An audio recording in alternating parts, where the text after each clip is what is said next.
www.shahideislam.com خالق و کلی شیء، ہر چیز کے پیدا کرنے والا، ہر چیز اس کی مخلوق اور وہ سب کا خالق۔ www.shahideislam.com الله تعالى عليه وعلى آله وأصحابه تبارك وسلم تسليما كثيرا كثيرا. وأخرج أحمد عن عبد الله بن سبع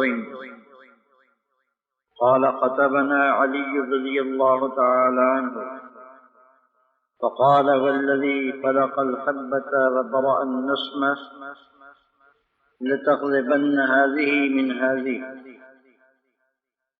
قال الناس فأعلمنا من هو والله لنذيرن عبرته. قال أنشدكم بالله أن يقتل غير قاتل. قالوا إن كنت قد علمت ذلك استخلف إذن. قال لا ولكن أكلكم إلى ما وكلكم إليه رسول الله صلى الله عليه وسلم.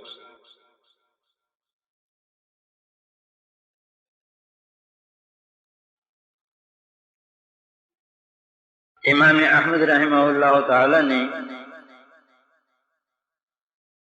عبداللہ ابن سبع سے نقل کیا ہے کہ حضرت علی رضی اللہ تعالی عنہ نے ہمیں خطبہ دیا، بس فرمایا اس ذات کی قسم جس نے دانے کو چیرا اور روح کو پیدا کیا ہے، البتہ رنگین ہو جائے گی یہ اس سے۔ لوگوں نے کہا ہمیں بتائیے کون ہے، ہم اس کی آل اولاد کو بھی ہلاک کر دیں گے۔ فرمایا تم کو قسم دیتا ہوں اللہ کی کہ میرے قاتل کے سوا کسی دوسرے کو قتل کیا جائے۔ انہوں نے کہا کہ اگر آپ کو علم ہو گیا اس کا تو پھر کسی کو اپنا جانشین بنا دیجئے۔ فرمایا نہیں، لیکن میں تم کو سپرد کرتا ہوں اسی چیز کی طرف جس کی طرف تم کو سپرد کیا تھا رسول اللہ صلی اللہ علیہ وسلم۔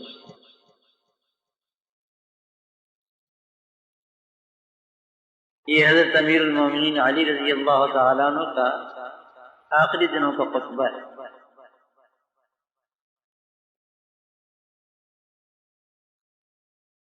حضرت کی عمر مشہور قول کے مطابق 63 سال ہو گئی۔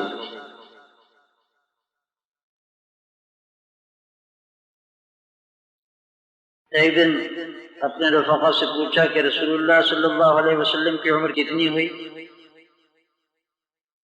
کہنے کہ 63 سال۔ اور ابو بکر کی 63 سال، اور عمر کی 63 سال۔ فرمایا میرے بھی 63 سال پورے ہو رہے ہیں۔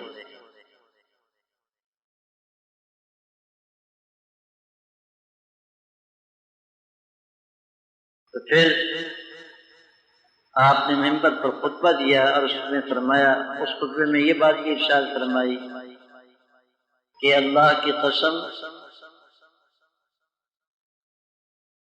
اس گردن کے خون سے یہ داڑھی رنگین ہو جائے گی۔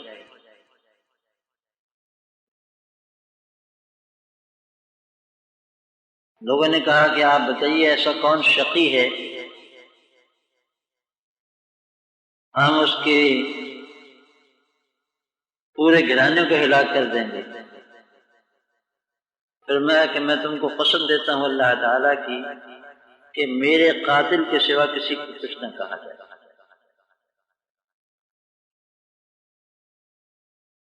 لوگوں نے کہا کہ جب آپ کو قرب اجل کا پتہ چل گیا ہے یا وقت قریب آیا چاہتا ہے تو کسی کو اپنا جانشین مقرر کر دیجئے، خلیفہ بنا دیجئے۔ فرمایا نہیں، میں تمہیں اسی حالت کے سپرد کرنا چاہتا ہوں جس حالت کی طرف رسول اللہ صلی اللہ علیہ وسلم سپرد کر کے گئے تھے۔ یعنی حضرت صلی اللہ علیہ وسلم کسی کو متعین طور پر صراحت کے ساتھ خلیفہ بنا کر نہیں گئے، بعد میں ہم نے بنایا۔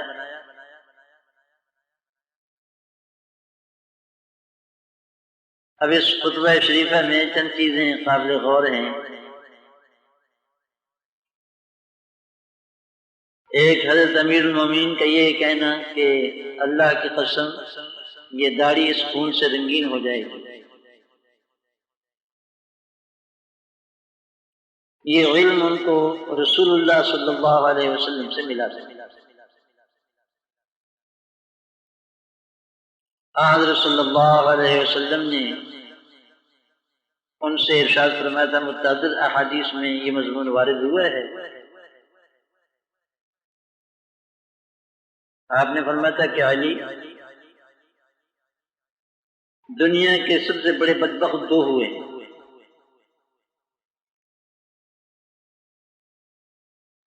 ایک حضرت صالح علیہ السلام کی اونٹنی کو قتل کرنے والا، اس کی پونچھیں کاٹنے والا،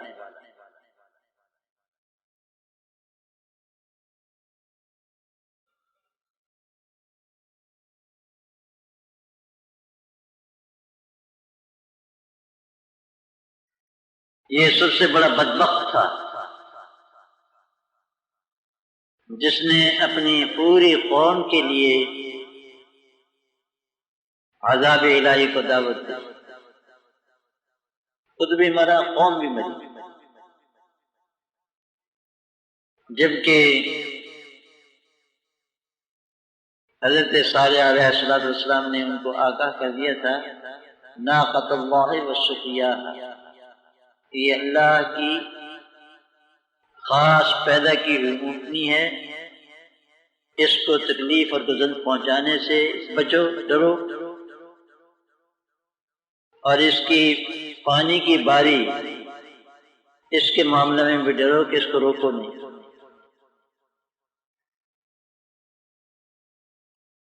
تو سب سے بڑا بدبخت اٹھا اور اس نے اپنے رفقا کے ساتھ مل کر اس کی پونچھیں کاٹ ڈالی اور اس کو قتل کر ڈالا۔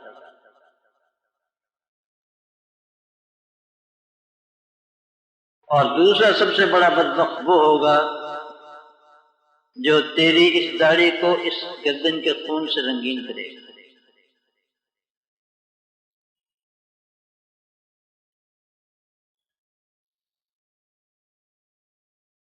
یہ علم رسول اللہ صلی اللہ علیہ وسلم نے ان کو دیا تھا، www.shahideislam.com۔ اور حضرت محسوس فرماتے تھے کہ اب اس کا وقت آ گیا ہے، اس لیے اس خطبے میں یہ بات ارشاد کرا۔ اب رہی یہ بات کہ یہ سب سے بڑا بدبخت کیوں ہے؟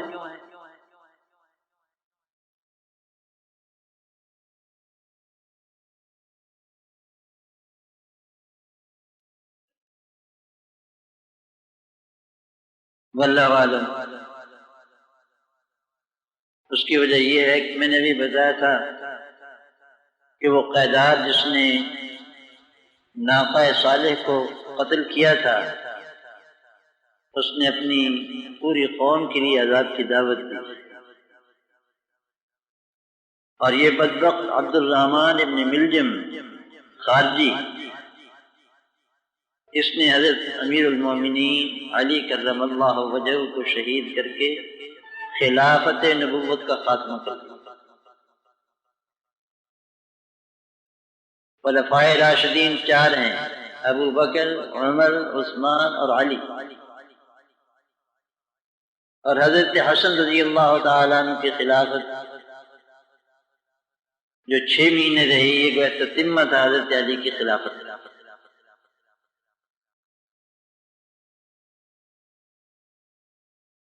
اس بدبخت نے حضرت امیر المومنین خلیفہ راشد کو شہید کر کے امت کو خلافت نبوت سے محروم کر دیا۔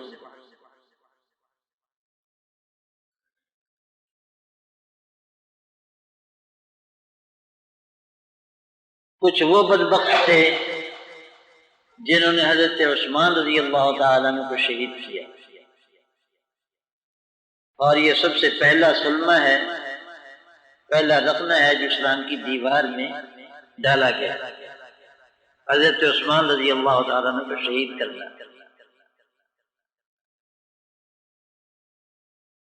اور یہ آخری رمق جو باقی رہی تھی خلافت کی، خلافت نبوت، اس کو ختم کر دیا۔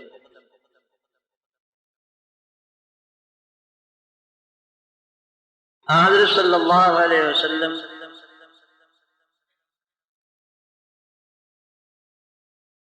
آپ کا زمانہ نہایت بابرکت تھا، اور تمام سعادتیں اور برکتیں حق تعالی شانہ نے اس زمانے میں جمع کر دی،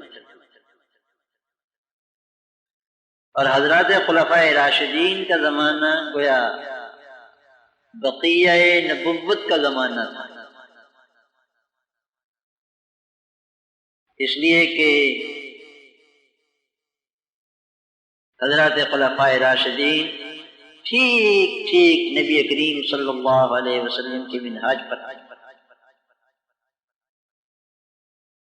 شاہ ولی اللہ محدث دہلوی رحمہ اللہ تعالی ازالۃ الخفا میں لکھتے ہیں کہ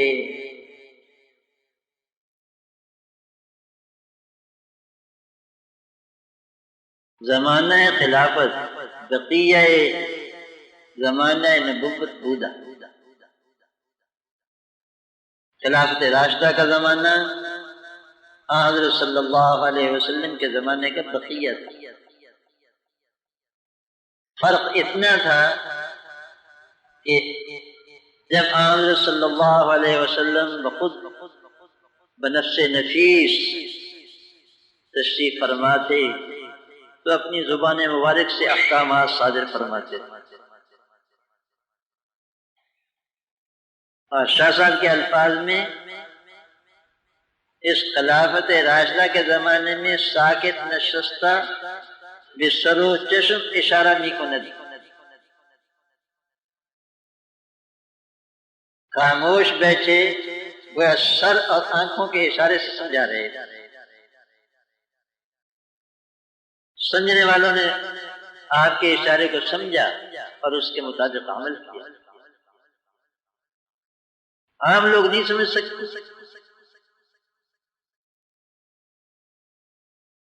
تو ان چار خلفائے راشدین کی خصوصیت یہ ہے کہ ان کا ایک عمل بھی منہاج نبوت سے ہٹا ہوا نہیں، اور یہی معنی ہے خلافت راشدہ کا۔ کسی قسم کی کوئی مصلحت، کوئی تقاضا وقت اور کسی قسم کی کوئی رعایت ان حضرات کے مد نظر نہیں تھی، ٹھیک ٹھیک حضرت صلی اللہ علیہ وسلم کے نقش قدم پر چلنا اور امت کو چلانا، یہ ان کے مد نظر تھی۔ خلافت راشدہ ختم ہوئی تو یہ ساری برکات ختم ہو گئی، دنیا میں اندھیر چھا گئی۔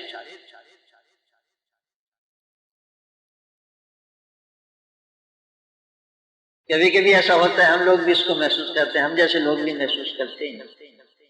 ان اکابر نے جن کے سامنے یہ واقعات پیش آئے ہوں گے کیا نہ محسوس کیا ہوگا۔ حضرت مولانا محمد یوسف دہلوی رحمہ اللہ تعالیٰ تبلیغ والے،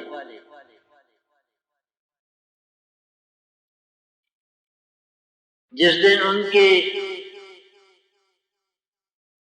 انتقال کی خبر پہنچی ہے، واقعتاً مجھے ایسا محسوس ہوا کہ دنیا تاریک ہو گئی، سورج ڈوب گیا۔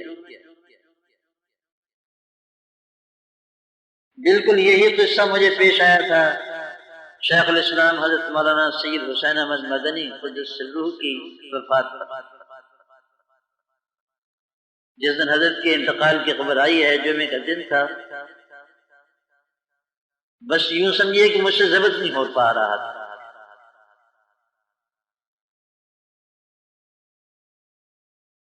ایسا معلوم ہوتا تھا کہ اندھیر چھا گیا ہے۔ ذرا غور کرو، جس دن امیر المومنین حضرت علی رضی اللہ تعالیٰ عنہ کو شہید کر دیا گیا ہوگا اور خلافت راشدہ کا آخری چراغ گل کر دیا گیا، اس دن دنیا میں کتنا دیر چھایا ہوگا۔ اور جس شخص نے امت کو خلافت راشدہ کی ان برکات سے محروم کر دیا، اس سے بڑا بدبخت کون ہو سکتا ہے؟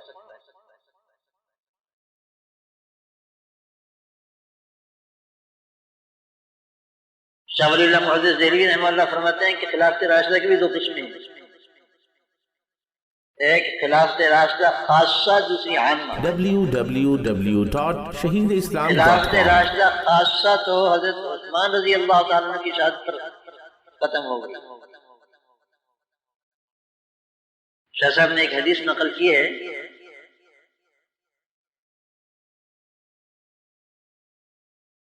حضرت ابو ہریرہ رضی اللہ تعالیٰ عنہ فرماتے ہیں کہ حضرت صلی اللہ علیہ وسلم نے چند کھجوریں مجھے عنایت فرمائیں، میں نے ان کو تھیلی میں ایک ہمیانی میں ڈال لیا اور ڈال کر کے کمر سے باندھ لیا، جب ضرورت ہوتی کھا لیتا، جب ضرورت صدقے کرنے کی ہوتی اسے نکال سے صدقہ کر دیتا۔ حضرت ابو ہریرہ رضی اللہ تعالیٰ عنہ فرماتے ہیں کہ میں بتا نہیں سکتا کہ کتنے صاع، کتنے ٹن میں نے ان میں سے کھائے ہوں گے اور صدقہ کیا ہوگا۔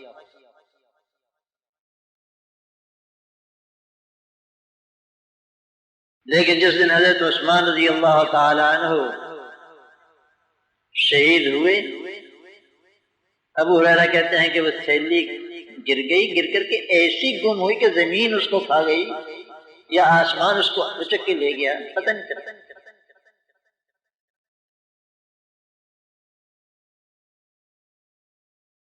یہ برکات نبوت کے ختم ہونے کی طرف اشارہ ہے۔ حضرت شاہ صاحب فرماتے ہیں کہ برکات نبوت کے ختم ہونے کی طرف اشارہ ہے۔ حضرت ابو ہریرہ رضی اللہ تعالیٰ عنہ اس دن گلیوں میں روتے پھرتے تھے اور فرماتے کہ دنیا کو ایک غم ہے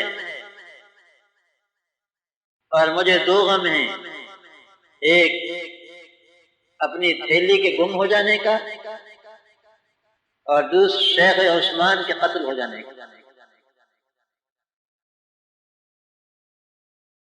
تو تھیلی کا گم ہو جانا جو کوئی بات نہیں تھی، لیکن برکات نبوت ختم ہو گئی، غم اس کا۔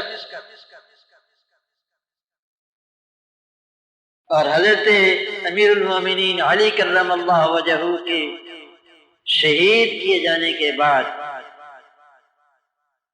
یہ برکات نبوت بالکلیہ ختم ہو گئی، دوسرا تاریخ نے گویا کروٹ لے لی، نیا دور شروع۔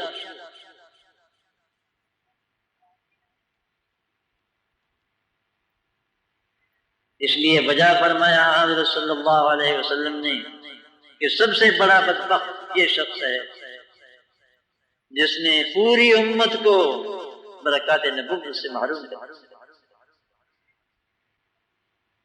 یہ عبد الرحمن ابن ملجم خارجی تھا، یہ خارجیوں کا ایک گروہ ہوا ہے جو حضرت علی اور حضرت معاویہ رضی اللہ تعالیٰ عنہ کے درمیان جو لڑائی صفین میں ہوئی تھی اس کے خاتمے پر پیدا ہوا۔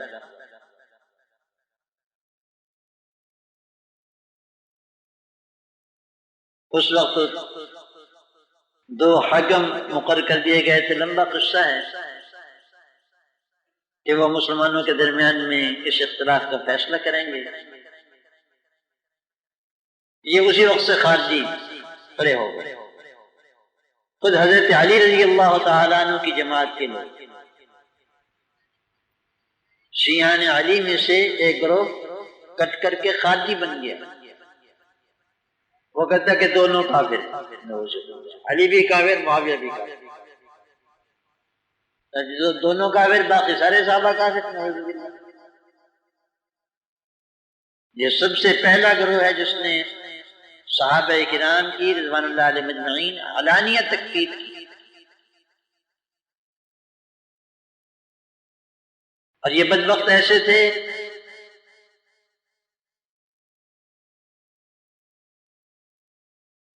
کہ صحابہ کے پاس تو جاتے نہیں تھے، ان سے تو ملتے نہیں تھے، اس لیے جو جی میں آتا تھا مسئلے بتاتے تھے۔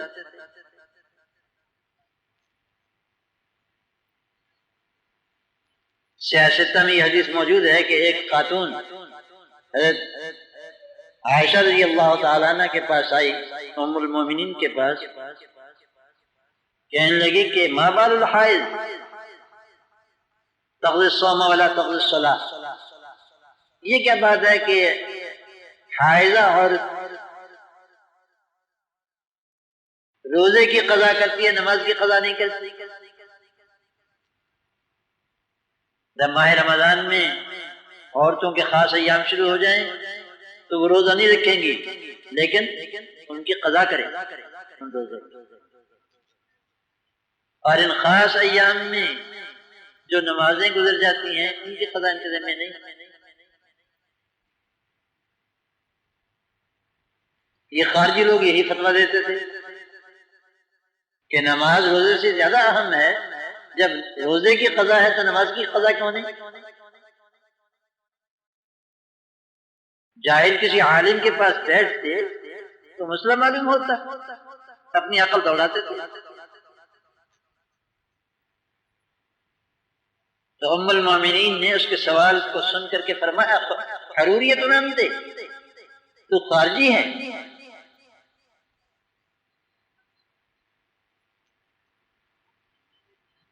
كنا نؤمر بقضاء الصوم ولا نؤمر بقضاء الصلاة، حضرت صلی اللہ علیہ وسلم کے زمانے میں جب ہمیں یہ حالت پیش آتی تھی تو ہمیں روزے کے قضا کرنے کا حکم کیا جاتا تھا، نماز کے قضا کرنے کا حکم نہیں کیا جاتا۔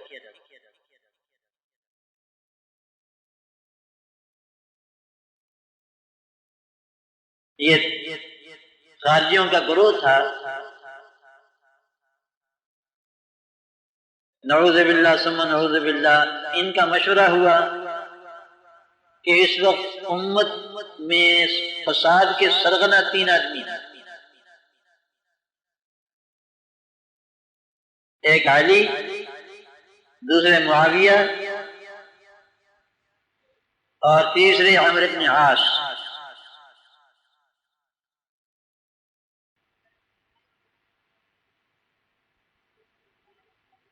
تین آدمی اس کام کے لیے مقرر ہوئے کہ فلاں تاریخ کو ان تینوں کا کام ختم کر دیا جائے، تمام کر دیا جائے۔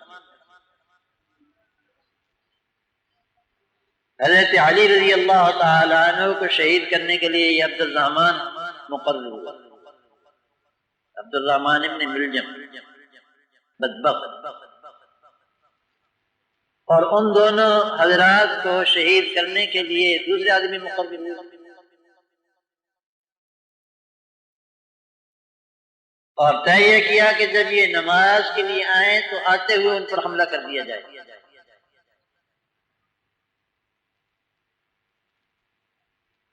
حضرت امیر المومنین علی رضی اللہ تعالیٰ عنہ کی آیت تشریفہ تھی کہ جب نماز کے لیے تشریف لاتے تھے تو لوگوں کو اٹھاتے ہوئے آتے تھے، الصلاۃ الصلاۃ کہہ کر کے لوگوں کو اٹھاتے ہوئے آتے تھے۔ یہ چھپ کر بیٹھا ہوا تھا بدبخت، اس نے بھرپور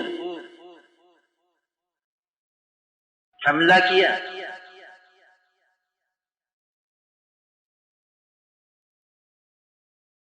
اور زخم کاری لگایا، لوگوں نے اس کو پکڑ لیا، اور بھی 1-2 آدمی کو زخمی کیا لیکن پکڑ لیا۔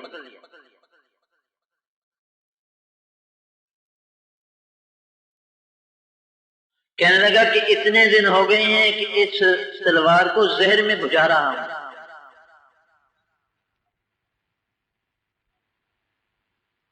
لوگوں نے کہا اس کو قتل کر دیں،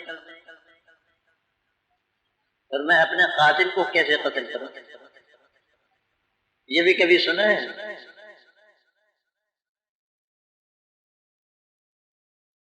پھر ارشاد فرمایا کہ اگر میں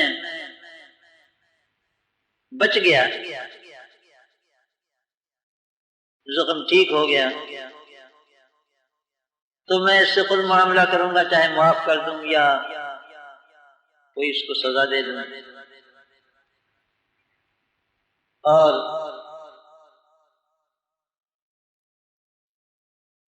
اگر میں رخصت ہو گیا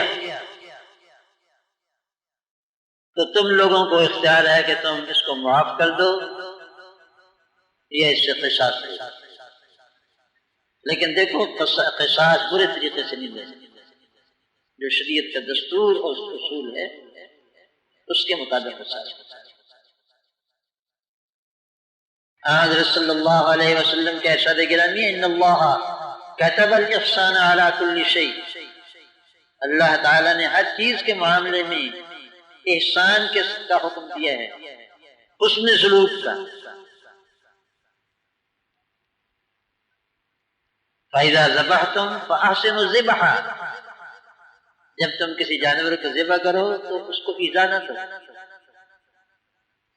اس میں بھی حسن سلوک کرو، یعنی چھری تیز ہو تاکہ جلدی فارغ ہو جائے. وَإِذَا قَتَلْتُمْ فَأَحْسِنُوا الْقِتْلَ،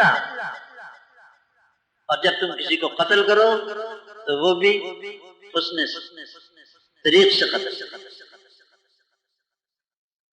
اسی لیے اسلامی شریعت کا مسئلہ ہے لا قوض الا بالسیف، قصاص نہیں لیا جائے گا مگر تلوار کے ساتھ. یعنی اگر خدا نہ خواستہ کوئی کسی کو قتل کر دے اور مقتول کے اولیاء اس کو معاف نہ کریں، اس کا قاتل ہونا ثابت ہو جائے اور مقتول کے اولیاء معاف نہ کریں تو اس سے قصاص کیا جائے گا، قتل کیا جائے گا اس کو بدلے میں. لیکن یہ نہیں کہ ایذا پہنچا کر کے قتل، بلکہ تلوار سے سب قلم کر بس.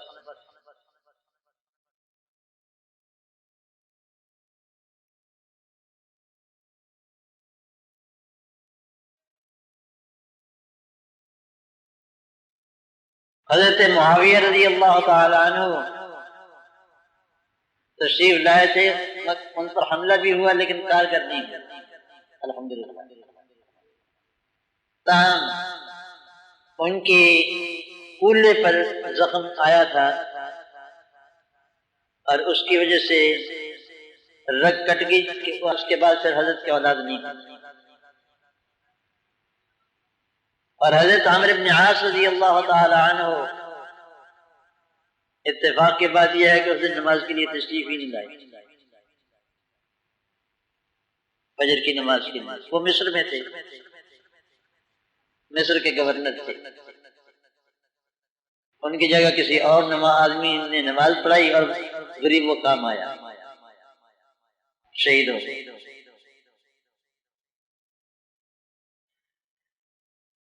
حضرت معاویہ رضی اللہ تعالیٰ عنہ کے معمولی زخم آیا تھا، اللہ تعالیٰ نے ان کو شفا عطا فرما دی. اس کے 20 سال تک وہ ماشاءاللہ بقدر حیات رہے، 20 سال تک، 20 ساڑھے 20 سال. سن 61 میں ان کا انتقال ہوا. یہ سن 40 کا قصہ ہے، حضرت علی رضی اللہ تعالیٰ عنہ کی شہادت.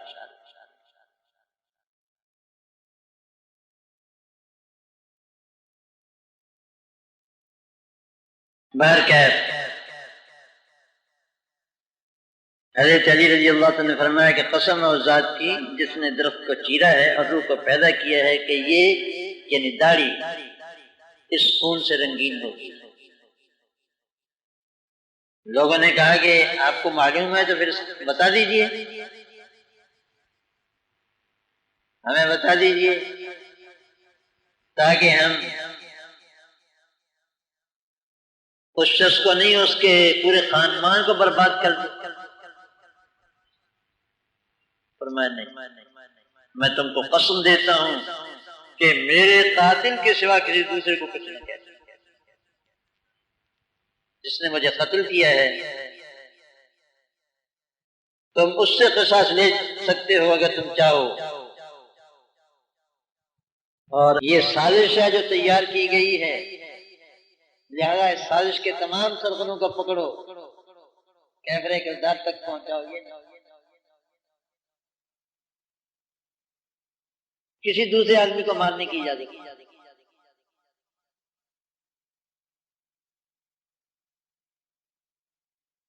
لوگوں نے کہا کہ حضرت اگر آپ محسوس فرماتے ہیں کہ اب وقت قریب آیا چاہتا ہے اور خطبے کا یہی مطلب ہے، تو پھر آپ کسی کو اپنا جانشین مقرر کر دیجئے کہ میرے بعد فلاں آدمی ہوگا، اور میں جانشین مقرر نہیں کروں گا، بلکہ میں تمہیں اسی حالت میں چھوڑ کر جاؤں گا جس حالت میں کہ رسول اللہ صلی اللہ علیہ وسلم ہمیں چھوڑ کر گئے۔ حضرت صلی اللہ علیہ وسلم نے کسی کو اپنا جانشین مقرر نہیں کیا تھا۔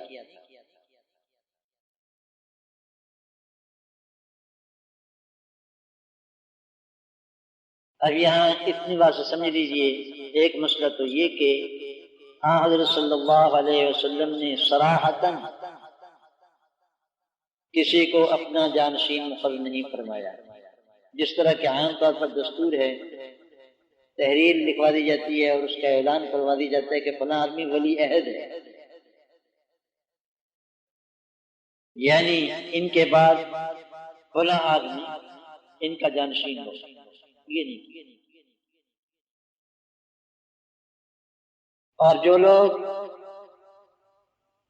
یہ دعویٰ رکھتے ہیں کہ حضرت علی کرم اللہ وجہہ کو حضرت صلی اللہ علیہ وسلم نے اپنا جانشین بنا دیا تھا، فلاں موقع پر بنا دیا تھا یا فلاں موقع پر بنا دیا تھا، وہ غلط کہتے ہیں۔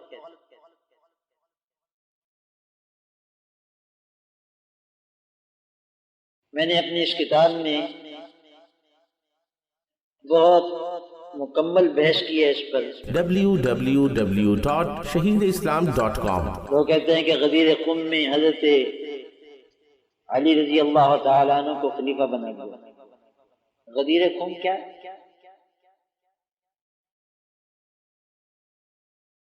مکہ اور مدینہ سے واپسی پر، مکہ مکرمہ سے واپسی پر حجۃ الوداع میں ایک جگہ آتی ہے جس کا نام خم ہے۔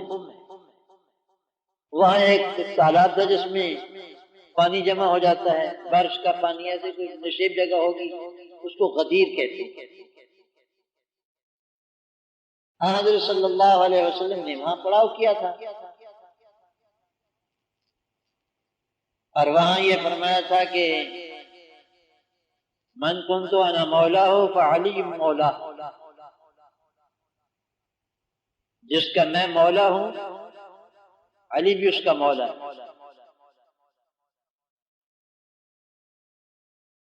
مولا کے بہت سے معنی آتے ہیں، ان میں سے ایک معنی محبوب کے بھی، مطلب یہ کہ جو شخص کے مجھ سے محبت رکھتا ہو وہ علی سے بھی محبت رکھے۔ اور یہ بات اس لیے ارشاد فرمائی تھی کہ حجۃ الوداع سے پہلے حضرت صلی اللہ علیہ وسلم نے حضرت علی رضی اللہ تعالیٰ عنہ کو یمن بھیجا تھا، اور وہیں یمن سے مکہ مکرمہ آ کر ملے تھے رسول اللہ صلی اللہ علیہ وسلم کے ساتھ، اور وہاں دوسرے حضرات بھی گئے ہوئے تھے حضرت صلی اللہ علیہ وسلم کی طرف سے، ان کا اور ان کا حضرت علی کا کچھ آپس میں مناقشہ ہو گیا کسی بات پر، اور انہوں نے حضرت صلی اللہ علیہ وسلم کے پاس شکایت کی حضرت علی کی۔ اس سے حضرت صلی اللہ علیہ وسلم کا رنج پہنچا کہ جب میری زندگی میں علی پر اعتراض کیے جا رہے ہیں تو بعد میں کیا ہوگا۔ اس لیے حضرت علی کی محبت کو ایک فریضہ لازمہ کے طور پر امت کے ذمے ضروری قرار دیتے۔ یہ تھا مطلب اس حدیث کا، من کنت انا مولا ہو فعلی مولا، اور یہیں سے اصطلاح چلی ہے مولا علی کی۔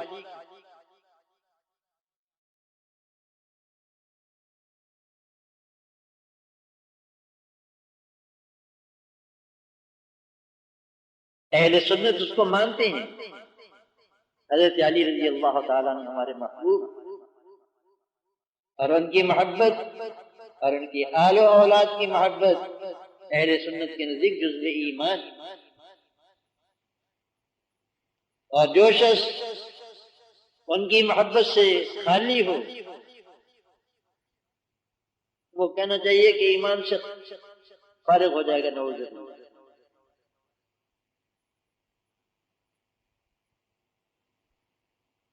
حضرت علی رضی اللہ تعالیٰ عنہ کے ساتھ حضرت معاویہ کی اور دوسرے اکابر کی لڑائیاں بھی ہوئیں، ان پر گفتگو کرنے کا موقع نہیں، لیکن اتنی مختصر سی بات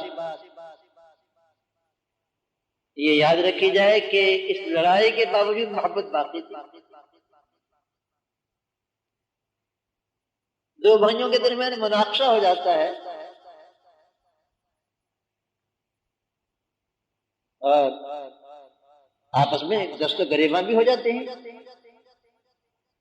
بعض دفعہ لڑائی تک نوبت بھی آ جاتی ہے، لیکن بھائی ہونا اپنی جگہ ہے، اس کی محبت اپنی جگہ ہے۔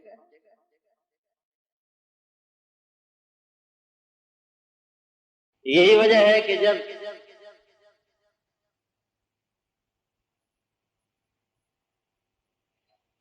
حضرت معاویہ رضی اللہ تعالی عنہ کو اطلاع پہنچی کہ روم کا بادشاہ ہرقل ہمارے باہمی اختلاف کی وجہ سے فائدہ اٹھانا چاہتا ہے اور حضرت علی رضی اللہ تعالی عنہ پر حملہ کرنا چاہتا ہے، اسلامی مملکت پر حملہ کرنا چاہتا ہے کہ اچھا ہے مسلمان آپس میں لڑ رہے ہیں تو اس وقت ان پر حملہ کرنے کا موقع ہے۔ حضرت امیر معاویہ رضی اللہ تعالی عنہ کو اس کی اطلاع پہنچی تو حضرت معاویہ رضی اللہ تعالی عنہ نے اس کو خط لکھا، اور خط یہ لکھا کہ او نصرانی کتے، یعنی اشتعال دلانے والا خط، تو ہماری لڑائی سے ناجائز فائدہ اٹھانا چاہتا ہے۔ تجھے یہ بات معلوم ہونی چاہیے کہ اگر تو نے اسلامی مملکت پر حملہ کرنے کی حماقت کی تو میں اپنے بھائی سے صلح کر لوں گا اور ان کے ماتحت ہو کر کے لڑوں گا، اور علی کی فوج کا سب سے پہلا سپاہی جو تیرے سامنے آئے گا اس کا نام معاویہ ہوگا۔ حضرت علی کی فوج کا سب سے پہلا سپاہی جو تیرے مقابلے میں آئے گا اس کا نام معاویہ ہوگا۔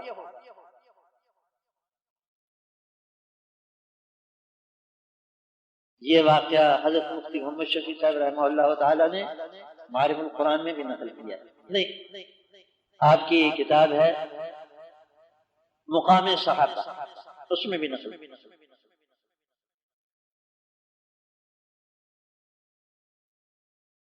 مجھے لطیفہ یاد ہے کہ حضرت نے جب وہ کتاب لکھی تھی ہمارے مدرسے میں تشریف لائے تو میں نے حضرت کو مبارکباد دی۔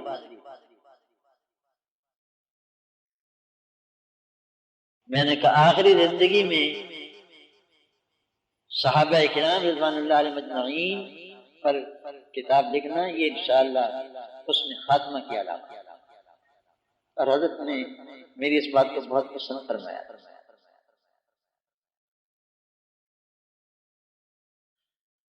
تو بس اتنی مختصر سی بات یہاں یاد رکھیے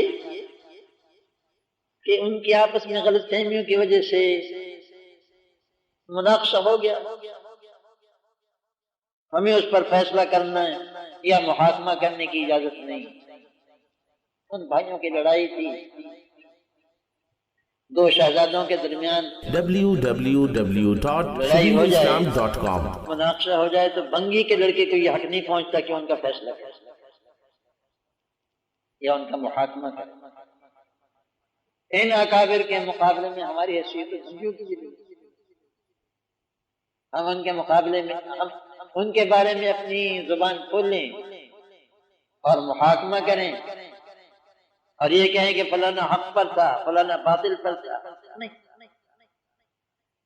اہل سنت نے ایک چھوٹی سی بات محفوظ کر دی ہمارے لیے کہ ان محاربات میں حضرت علی کرم اللہ تعالی عنہ کرم اللہ وجہہ اولا بالحق تھے، یعنی حق کے زیادہ قریب، یہ یوں کہو کہ وہ حق پر تھے اور دوسرے حضرات غلطی اور خطا پر تھے،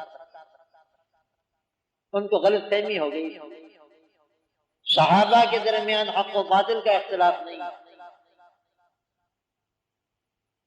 بلکہ خطا و صواب کا اختلاف۔ تو بہرحال ہمارے لیے اتنی موٹی سی بات ہے، نوٹ کر دی، اس کے بعد زیادہ کاوش نہ کر۔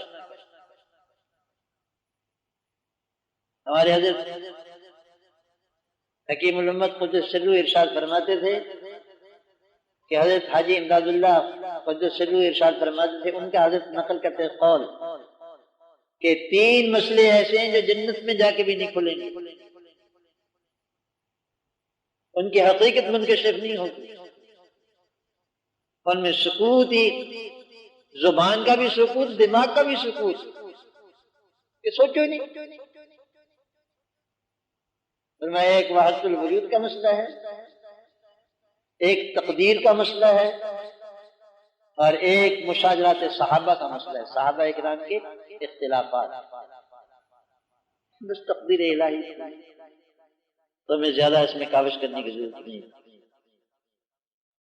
ہم سب کے نام پر رضی اللہ تعالی عنہ دل کی گہرائی سے کہتے ہیں۔ دونوں بھائی ہیں، ایک باپ ہے ایک چچا ہے، ہم نہ باپ کی گستاخی کریں نہ چچا کی گستاخی کریں۔ حضرت حکیم الامت فرماتے تھے کہ ایک دفعہ میرے والد ماجد کی میرے چچا کے ساتھ کچھ رنجش ہو گئی، اور رنجش اتنی بڑی کہ آپس میں بات چیت بھی بند ہو گئی۔ میں مدرسے میں پڑھتا، دارالعلوم دیوبند میں پڑھتا تھا، میں گھر آیا تو دوسرے دن تیسرے دن والد صاحب نے پوچھا تم اپنے چچا سے ملے ہو؟ میں نے کہا کہ ان کی آپ سے بات چیت نہیں ہے تو میں کیوں ملتا؟ تھپڑ مارا ہے۔ فرماتے حضرت نے مجھے کبھی تھپڑ نہیں مارا والد صاحب نے پوری زندگی میں، اس دن میرے تھپڑ مارا اور فرمایا کہ میرا بھائی ہے میں تو لڑوں گا، تیرا تو چچا ہے۔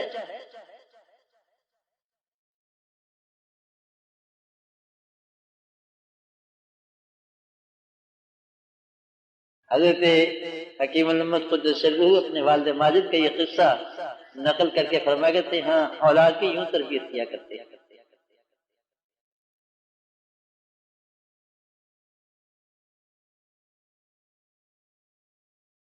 اور اب تو لوگ ایسے جھگڑا کرتے ہیں کہ اپنی اولاد کو روک دیتے ہیں کہ خبردار دودھ معاف نہیں کروں گی اگر تم فلانے سے ملے۔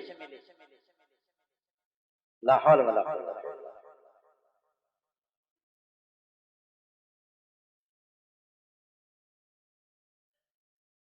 تو الغرض حضرت صلی اللہ علیہ وسلم اسی طرح چھوڑ کر کے گئے تھے، کسی کو خلیفہ نامزد نہیں کیا، لیکن صحیح بخاری میں ہے اور حدیث کی دوسری کتابوں میں بھی ہے، اور شاہ ولی اللہ صاحب رحمہ اللہ تعالی نے ازالۃ الخفا میں دلائل کے ساتھ اس کو ثابت کیا ہے کہ یہ بات متواتر تھی۔ حضرت عائشہ رضی اللہ تعالیٰ عنہ سے فرمایا کہ میرا جی چاہا تھا کہ میں تحریر لکھ دوں، ان یقول قائل او یتمنی متمن، ایسا نہ ہو کہ کل کو کہنے والا کہے اور کہ تمنا کرنے والا تمنا کرے کیا خلافت، میرا جی چاہا تھا لکھ دوں تاکہ کل کو یہ نہ کہے کہ میں مستحق ہوں خلافت کا، یا تمنا کرنے والا تمنا کرے۔ پھر میں نے کہا یأبی اللہ والمؤمنون، یأبی اللہ والمؤمنون، اللہ تعالی ابو بکر کے سوا کسی اور کو خلیفہ بنانے سے انکار کرتا ہے، اور اہل ایمان بھی ابو بکر کے سوا کسی کو خلیفہ بنانے سے انکار کرتا ہے۔ مجھے اللہ کے اعتماد پر اور مسلمانوں کی فراست پر اعتماد ہے، اس لیے مجھے تحریر کی ضرورت نہیں۔ اور وہ واقعہ بھی حدیث کی کتابوں میں موجود ہے کہ حضرت صلی اللہ علیہ وسلم نے اپنے مرض الوفات میں جبکہ آپ مسجد میں تشریف نہیں لا سکتے تھے، ابو بکر کو حکم فرمایا رضی اللہ تعالی عنہ کہ نماز پڑھائیں۔ اور یہ جیسے کہ حضرت علی رضی اللہ تعالیٰ فرماتے ہیں، یہ بھی ایک جانشینی باہر کیا ہے۔ ایک دن ایسا ہوا کہ حضرت ابو بکر نہیں تھے، ظہر کی نماز کا وقت تھا، ظہر کا یہ پتہ نہیں کون سی حافظہ غلطی کرتا ہے، باہر کیا ہے۔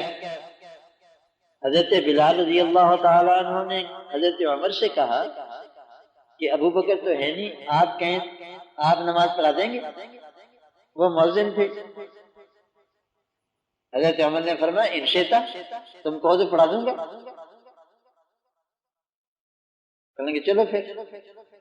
حضرت عمر آگے ہو گئے، انہوں نے تکبیر کہی، اقامت کہی، اور جب حضرت عمر نے اللہ اکبر کہی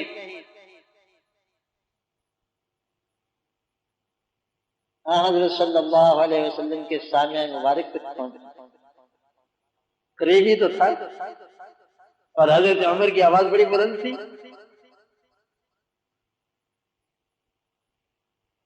آپ نے 3 مرتبہ فرمایا لا لا لا، نہیں نہیں نہیں، مروا ابا بکر یصلی بالناس، ابو بکر کو کہو لوگوں کو نماز پڑھائے۔ لا لا لا یاب اللہ والمؤمنون الا ابی بکر، ابو بکر کے سوا اللہ بھی انکار کرتا ہے، اہل ایمان بھی انکار کرتے ہیں، ابو بکر کو کہو لوگوں کو نماز پڑھائے۔ تو یوں تو استخلاف فرمایا حضرت صلی اللہ علیہ وسلم، مگر یوں نہیں فرمایا کہ تحریر لکھ دی ہو کہ میرے بعد ابو بکر خلیفہ ہوں گے، ان کو ولی عہد مقرر کرتا۔ البتہ حضرت ابو بکر رضی اللہ تعالیٰ عنہ نے حضرت عمر کو خلیفہ بنایا اپنی زندگی میں نہیں بلکہ آخری وقت۔ www.shaheedislam.com وہ تحریر لکھوائی استخلاف کی۔ حضرت عثمان رضی اللہ تعالیٰ عنہ کاتب تھے، لکھنے والے،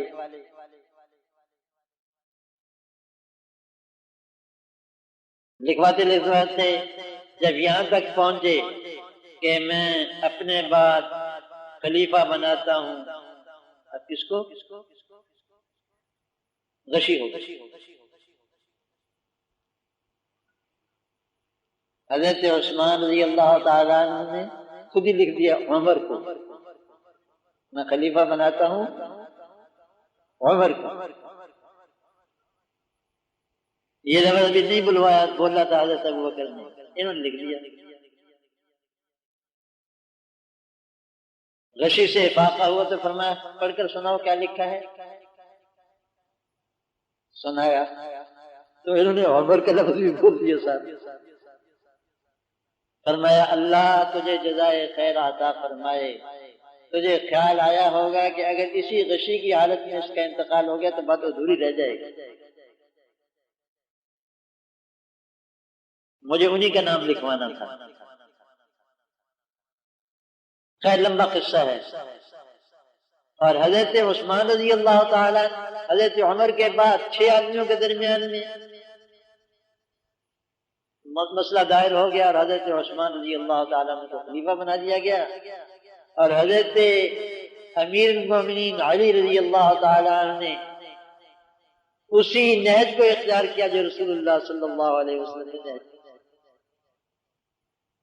حضرت ابوبکر رضی اللہ تعالیٰ عنہ نے امت کے حق میں بھلائی سوچی کہ ایسا نہ ہو کوئی اختلاف ہو جائے، اور اگر کسی کو اشکال ہے تو اپنی زندگی میں حل کر دیں اس کو.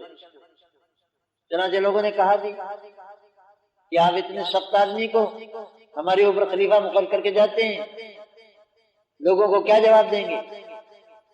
صحابہ نے کہا تو میں مجھے اٹھا کے بٹھا دیا. ان لوگوں سے کہا کہ تم مجھے میرے رب سے ڈراتے ہو، تم مجھے میرے رب سے ڈراتے ہو. میں اس سے کہہ دوں گا کہ تیری مخلوق میں جو سب سے افضل تھا اس کو خلیفہ بنا کر آیا. تیری مخلوق میں جو سب سے افضل تھا اس کو خلیفہ بنا کر آیا. تو اب گردنیں جھک گئی سب کی، اور سب نے خوشی سے، یعنی ایک آدمی نے بھی اختلاف نہیں کیا. بیعت عامہ ہوئی. حضرت ابوبکر رضی اللہ تعالیٰ عنہ کی وفات کے بعد بیعت عامہ ہوئی. ایک آدمی بھی نہیں کہ مجھے جھگڑا، مجھے ان سے اختلاف. اور جب حضرت عمر نے 6 آدمیوں کے درمیان خلافت کو دائر کر دیا اور حضرت عبد الرحمن ابن عوف نے حضرت عثمان رضی اللہ تعالیٰ عنہ کا نامزد کر دیا، تو ایک آدمی بھی نے بھی اختلاف نہیں.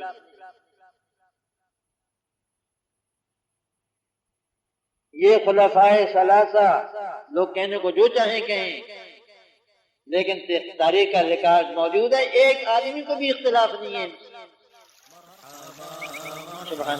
shahideislam.com اس ویب سائٹ پر آپ سن سکتے ہیں شہید اسلام مولانا محمد یوسف لدھیانوی رحمہ اللہ کی آواز میں درس قرآن، درس حدیث اور اصلاحی مواعظ.